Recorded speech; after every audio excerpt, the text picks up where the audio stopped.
I'm anchored in on this side. I'll take my rope and place it over the top of my ladder. I'll reach my hand through this loop and I'll grab the rope dangling on the other side, okay?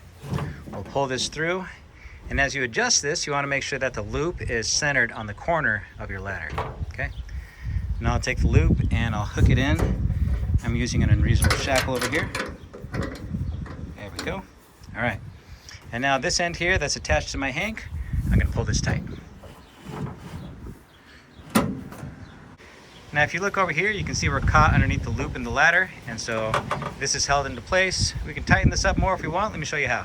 If you look in the corner of your truck bed, you'll find a hole. And it's not for draining rainwater out of your truck bed, it's actually to hold the Marlinspike.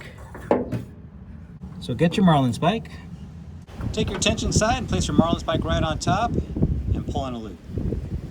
Then you'll hook onto your rope and bring it right back through, okay? This is all we need.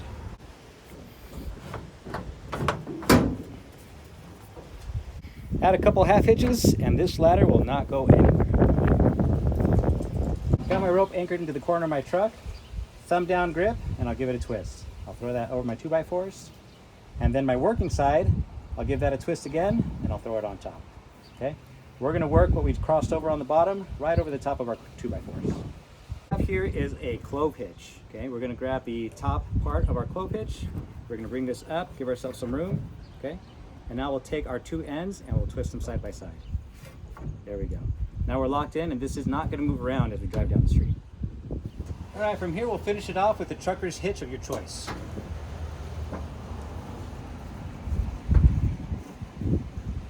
For the double fisherman's, I'm going to take my left and go over my right, okay? And with that same left strand, imagine if we were just to tie a simple overhand knot, okay? Now, instead of just doing one pass, I'm going to go around twice. So there's once, imagine I'd be going through right there for my overhand knot, but I'm going to go through around one more time, okay? And then I'm going to pick up both and go through. Okay, there we go. There's one side, we're going to do the same with the other. Go around. Imagine we're going to do our overhand knot, but I'm going to go around again. Pick up both and go underneath. Okay.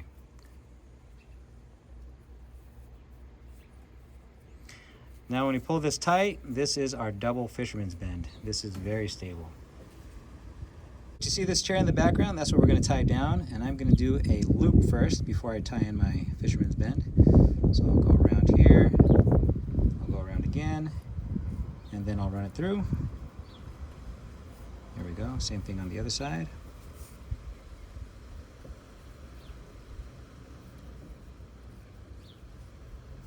All right.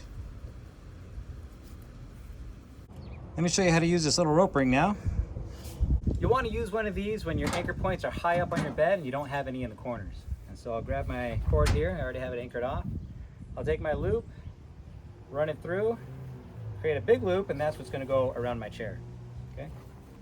Hook into my anchor point over here, and I'm just going to plug in another shackle right here on this side so that I can do a unreasonable trucker's hitch.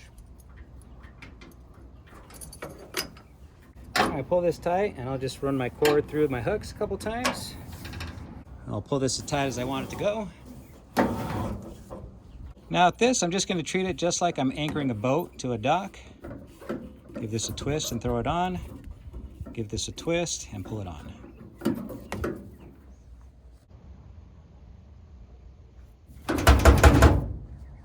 Now I have all this extra cord. I could just leave it in a hank, but typically I use this when I have a roof rack and I have this extra cord and it's not enough to really tie it in a hank and I don't want to blow it into the wind. So here's what I do. If I was tying off a roof rack, I would just run it through the rungs and then finish it off there. But here I'm just going to keep going through my shackles until I take up all the cord.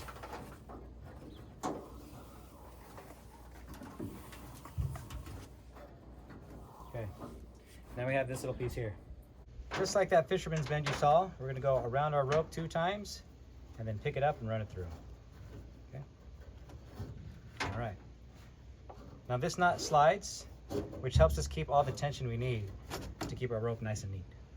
Here it is up close. I'll wrap my loop around once, wrap it around twice. I'll pick up the 2 turns that I just did and then run my rope through.